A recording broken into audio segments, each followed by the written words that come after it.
L'histoire que je veux raconter ce matin, c'est assez compliqué et à des différents stades et des avatars. Et ça concerne presque 2000 ans et même plus reculé.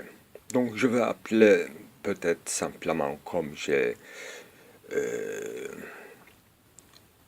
j'avais décidé préalablement, Docta Ignorantia. Ce n'est ni début ni la fin de ce que je veux raconter, mais quand même ce qu'on appelle est connu sans connaître sous le nom de docte d'ignorance,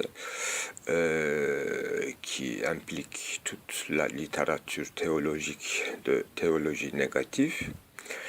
Là, je ne suis pas grand spécialiste, mais même je peux dire qu'il ne s'agit même pas d'une théologie au sens strict du terme.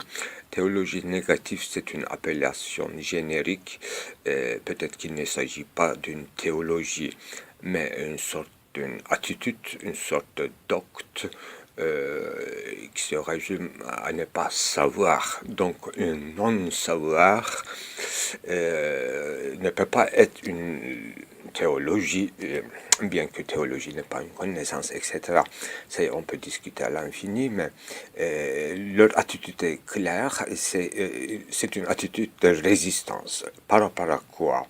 Non pas aux paroles bibliques, à mon avis, mais à leur interprétation institutionnelle. C'est ça qui est clair.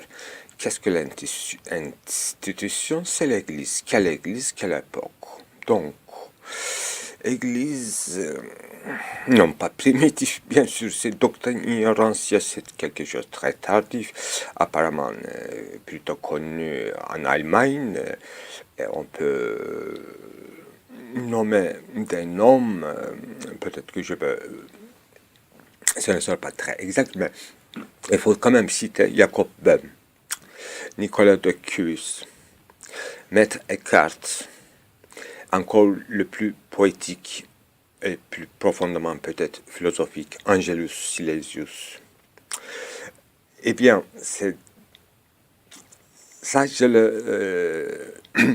peut-être arbitrairement, je vais le ramasser sous la rubrique de docte ignorantia ou théologie négative, bien qu'il y a des différences, bien sûr, entre eux, mais quand même, il faut faire contraste avec toute la somme théologique de Thomas d'Aquin.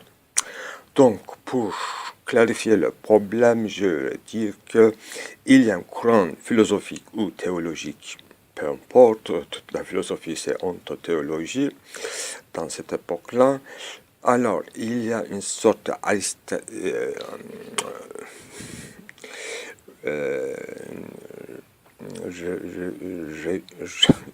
renouvellement d'un aristotélisme venu à partir de la philosophie islamique, bien sûr, par la voie d'Andalousie, est connu à travers les philosophes islamiques Averroès et Avicenna. Donc, toute une influence aristotélicienne et remplit toute la docte de l'époque, donc toutes les universités. Alors que l'Église, comme atteste Umberto Eco, ne serait-ce que dans son roman Le nom de la rose, et l'Église avait persécuté et interdisait toute œuvre aristotélicienne, c'était tout en dehors de leur doctrine, mais tout à coup, dans les universités de Moyen-Âge, donc en Europe, après l'expérience d'Andalousie qui était très florissante, mais comme Andalousie est déchue, et tout miracle, disons, politique qui permettait de vivre ensemble les juifs, les musulmans et les chrétiens, et cette génie de gouvernement et un milieu intellectuelle florissante était finie. Mais en Europe, ils ont gardé quand même cette expérience dans les autres pays. Andalousie est tombée dans une sorte d'obscurantisme, une inquisition, une persécution, etc. Mais en Europe centrale, donc, plutôt les acquis des préceptes ou de manière de raisonner, faire des distinctions, de classification, taxinomie, mathésis, ça quand même résolvait beaucoup de problèmes concernant d'abord les castes pour pouvoir bien diriger. Donc pour faire des distinctions, séparations, c'est ce qui incombe à César, ce qui incombe à Dieu, ce qui incombe la morale, ce qui concerne la science, etc. Et tout ce moment de sécularisation, sans avoir absolument pas ce nom, était commencé, en tout cas dans les recherches spéculatives, donc universitaires, à Bologne, dans les grandes universités européennes, après la défaite d'Andalousie, donc après l'expérience musulmane aristotélicien. Mais déjà en Andalousie, dans cette diversité florissante des idées, il y avait des résistances et des contre-courants qu'il faut nommer comme éléments résistants et qu'on peut peut-être déjà appeler doctrinancia, mais c'est un soufisme représenté, fondé même par Muhyiddin Arabi, qui englobait toutes les acquis bibliques aussi, toutes les générations de prophètes. Il constitue une sorte d'histoire de manifestation divine, apparition phénoménale des diverses sphères spirituelles, chacun d'eux ayant un sens. Donc il n'était pas aristotélicien, mais il était quand même dans ce pouvoir d'étaler les choses, faire des distinctions, séparer. D'une part, ça venait de néoplatonisme, bien sûr, tous ces sphères spirituelles distinguées chez Ibn Arabi. C'était pas utilisé pour faire simplement des distinctions logiques, mais pour ramasser dans une unité architecturale, monumentale, qui donnait cette ère de victoire de tout acquis spirituel, etc. Donc il avait réussi quelque chose. L'Europe ne s'est pas intéressée avec Muhyiddin Arabi, mais pour faire un renouveau aristotélicianisme, il a utilisé Averroès et Avicenna. Donc, maintenant, Chiz a commencé à apparaître à l'intérieur de cette Europe, et cette équipe de Doctor Ignorantia dont je parle, donc Jacob Böhm, Nicolas de Cuze, qui avait connu quand même Byzance lui, et Maître Eckhart, ils ont commencé à une sorte de soufisme chrétien, sans nom, peut-être sans titre, pour à la fois glorifier et sophistiquer, faire complexifier l'essence divine. Et ils ont mobilisé toute une rhétorique à la fois philosophique et non aristotélicienne. Et ils ont appelé à l'aide toute la poésie, toute la richesse de la langue. Et ils ont réussi à faire une résistance contre dogme d'église qui était devenu une sorte d'aristotélicianisme, et pour complexifier les choses, non pas pour sophisme uniquement, cela avait un sens absolument politique, parce que l'église hier persécutait l'aristotélicianisme et satanisait la philosophie musulmane, Eh bien maintenant, utilise pour ses propres organisations bancaires, bourses, pouvoir étatique, fondation de monarchie, un certain machiavélisme, donc tout rationalisé en ce qui concerne Dieu, mais Dieu se retirait dans les lointains.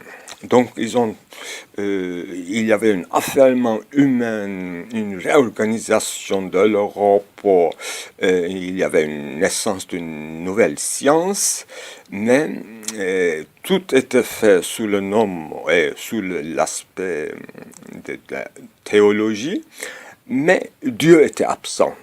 Et Dieu était toujours utilisé comme marionnette, mais l'essence divine s'était retirée. Donc,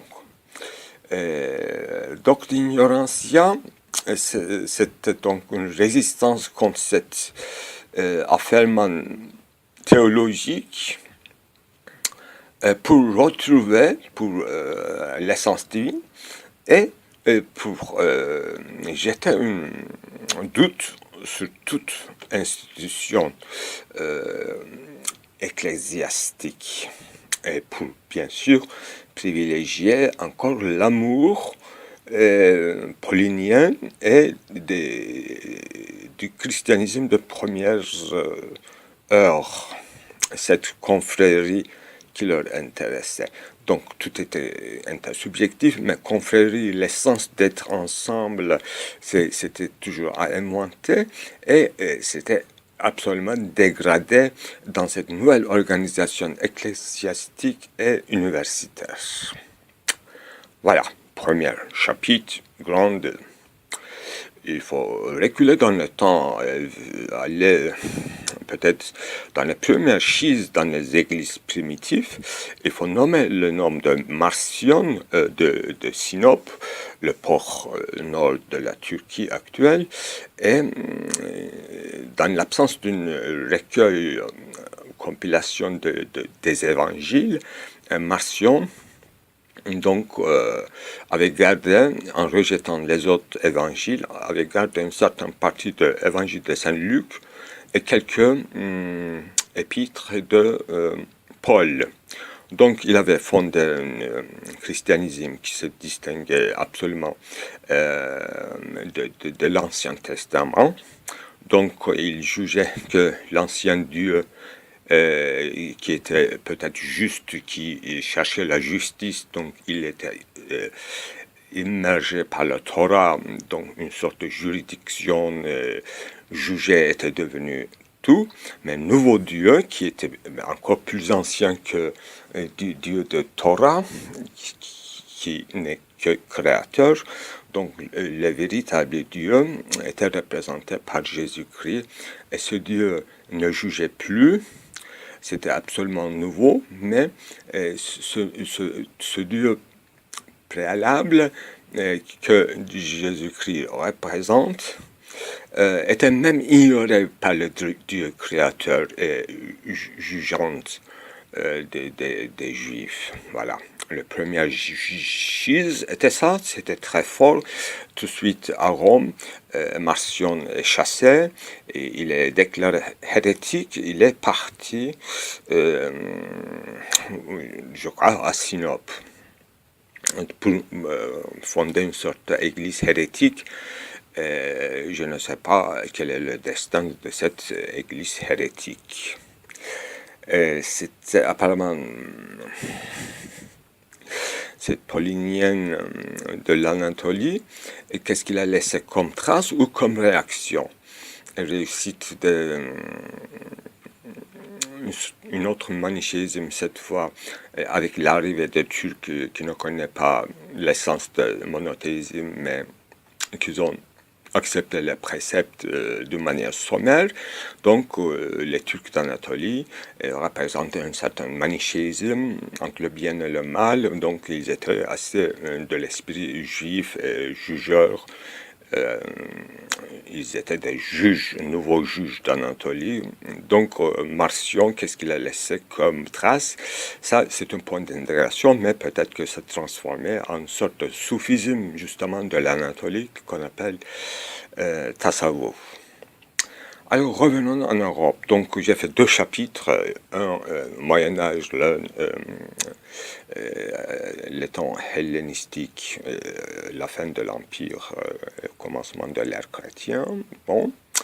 Deuxièmement, toujours en Allemagne, Kant, c'est un renouveau encore de l'aristotélisme, une philosophie séculaire qui rationalisait, qui réduisait tout calcul, raisonnement à l'échelle humaine, à l'entendement limité, fini, avec un bon système rationnel. Et son véritable problème, c'est de régler cette histoire de réforme de l'Église et séparation de pouvoir d'État et de l'Église. Donc, il essaie d'éliminer le pouvoir de l'Église. Donc, essaie de rendre une sorte de philosophie séculaire. Et il résistait contre cette influence obscurantiste de Rome à l'intérieur de l'Allemagne. Mais ce qu'on appelle Aufklärung, lumière, ce projet de lumière, même à l'intérieur de l'Allemagne, est ressenti tout de suite après Kant comme une diminution de pouvoir de l'esprit, cet entendement devenu limité, toutes les questions métaphysiques c'était interdit d'entrer, tout régime de pensée était changé, les facultés, les universités, c'était devenu médecin, droit, et la philosophie qui est quand même devenue je dirais, castrée. Cette philosophie castrée qui est kantisme a provoqué une réaction romantique à l'intérieur de l'Allemagne et un certain subjectivisme spiritualiste, un idéalisme subjectiviste est revenu par force. Toute l'étude mythologique, Geisteswissenschaft, toute spiritualisme, toute subversion révolutionnaire romantique a mis le jour. À l'intérieur même de cette Allemagne, on ne parlait plus de Doctor Ignorantia, mais tout le monde rêvait, essayait de découvrir l'Orient fantastique, Hafez, Divan, Goethe et tout. Moi, j'adore cette époque. Effectivement, c'était un renouveau de expérience d'Andalousie à l'intérieur de l'Allemagne romantique. Mais l'Allemagne ne rêve pas longtemps. Voilà, j'ouvre un 4e chapitre, c'est le venu au monde de Hegel pour régler tous ces problèmes. L'Allemagne, Kant voulait qu'il devienne adulte, et le romantique qui voulait rester enfant, et Hegel devrait réconcilier, bien qu'il était quand même son point de départ avec Hölderlin, c'était encore une sorte de romantisme, mais très réglé, bien digéré.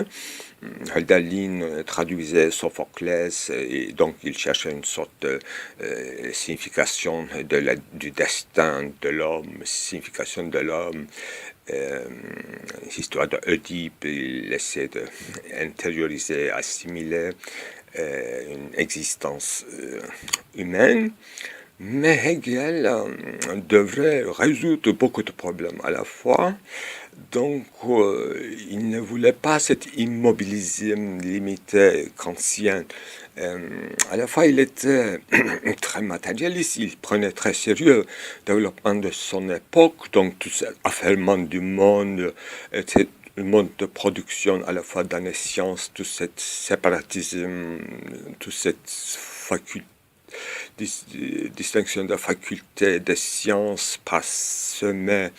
Il essaie d'unifier tout ça dans une unité qu'il n'osait plus appeler comme la raison humaine, mais il l'appelait Geist. Donc c'était quelque chose anonyme, inhumaine, surhumaine. C'était un corps de l'ordre de lumière, une sorte de fantôme vagissante qui gardait cet héritage romantique. Geist, ça résout beaucoup de problèmes à la fois, tout le problème de l'esprit, spiritualisme, Jésus-Christ, l'essence divine, était tout gardé dans le système hegelien, mais tout en prenant sérieux tout le matérialisme du monde, tout affairement du monde, toute praxis, toute effectuation, Wirklichkeit. Mais une obscure négativité travaillait comme une ancienne manichéenne, tout le système hegelien. Hegelien était une manichéenne supérieure, plus supérieure que Kant qui se contentait seulement de cette supposition non prouvée de mal absolu, comme un péché original. Mais pour Hegel, le péché original, il ne s'agit pas d'un acte ni une défaillance de l'esprit, mais c'était inclus dans le système pour faire travailler le système, c'est-à-dire l'histoire. Geist travaillait comme ça, avec une négativité, pour une sorte de vide, faisait bouger le monde. S'il n'y a pas de vide, il n'y a pas de mouvement, etc. Voilà, Hegel a cru résoudre, il a offert un système, non pas seulement pour l'Allemagne, pour toute l'humanité, et Marx a compris le message. Finalement, la philosophie spéculative avait pris sérieux ce monde-ci. Alors, cinquième moment, il ne reste plus, je ne parle pas de marxisme, mais lui-même, il connaissait quand même le socialisme utopique qui était assez spirituel. Il y a eu Martin Luther, mais il y a eu également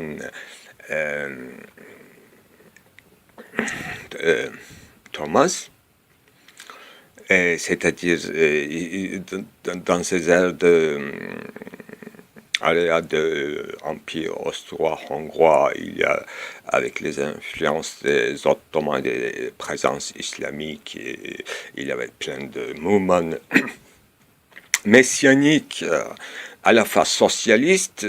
Ce mouvement d'esprit socialiste représenté par plusieurs insurrections dans la terre ottomane, et prenant ses ressources de l'Anatolie, d'un certain soufisme, d'une certaine entente de Dieu, avait toujours réussi de faire changer, critiquer, résister contre le pouvoir établi, contre les institutions. Grand exemple, bien sûr, c'est Cheikh Bedrettin, qui est reconnu tout de suite par grands poètes socialistes, Nazım Hikmet, etc. Voilà. L'esprit devrait changer d'endroit. Docteur Ignorancia est devenu à la fois une critique rigoureuse contre le discours théologique, mais à la fois Docteur Ignorancia a changé complètement d'attitude, est devenu actif comme mouvement ouvrier, socialiste, écrivain, juif, laïque, séculariste, toujours, il faut penser à l'Allemagne, mais aussi les États-Unis aussi. Marx écrivait aussi dans les journaux de, n'est-ce pas, New York, etc. C'est un nouveau cosmopolitisme qu'attendait peut-être Kant, mais qui a tout de suite rendu deux guerres mondiales. Première guerre mondiale, oui, effectivement, belle époque, grand esprit parisien, berlinoise, cet cosmopolitisme intellectuel qui n'est pas élitiste, pas du tout curieux d'Orient, curieux de découvrant les petites nuances à la fois de l'industrie, à la fois de l'art, est tombé dans la Première Guerre mondiale, comme on dit, surréalisé, martyrisé dans la Première Guerre mondiale. Donc, une réponse, une riposte par l'État, par le concept d'État-nation, était très fort contre cet esprit devenu finalement vivant et sachant le monde, s'impliquant dans les affaires du monde sans s'y assimiler, gardant un esprit critique, donc tout ce qu'on peut espérer de mieux de praxis, était tombé, martyrisé dans la Première Guerre mondiale. Mais l'Allemagne, avec cette fois-ci résistance au réactionnisme et cherchant encore l'esprit Geist allemand, est devenu tout de suite nazi après la Première Guerre mondiale, a préparé, il s'est donné cette fois-ci à une production forcenée de l'armement. Donc l'industrie allait bien. Finalement, l'industrie avait trouvé un sens final historique, historial, destinal, geistlich allemand, et c'était pour sauver l'Allemagne. Mais pour sauver de quoi?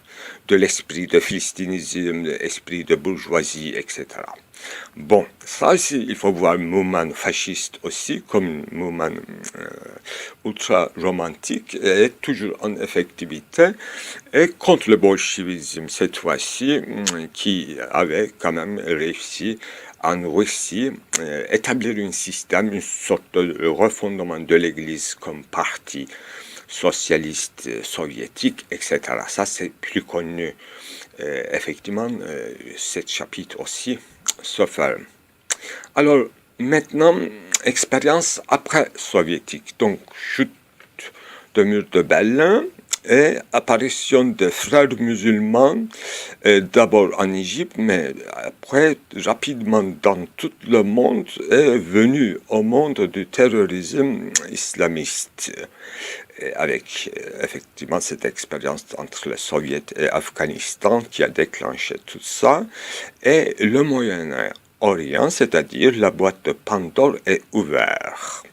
Toutes sortes de romantisme spiritualiste, toutes sortes de messianisme ou eschatologique, mouvement martyrdom depuis Marcion de Sinope, a vu jour depuis des années 80, 90. Maintenant, on est dans cet ébranlement de toutes les institutions, tout le concept politique, tout le concept de marché mondial, économie globale et tout est renversé.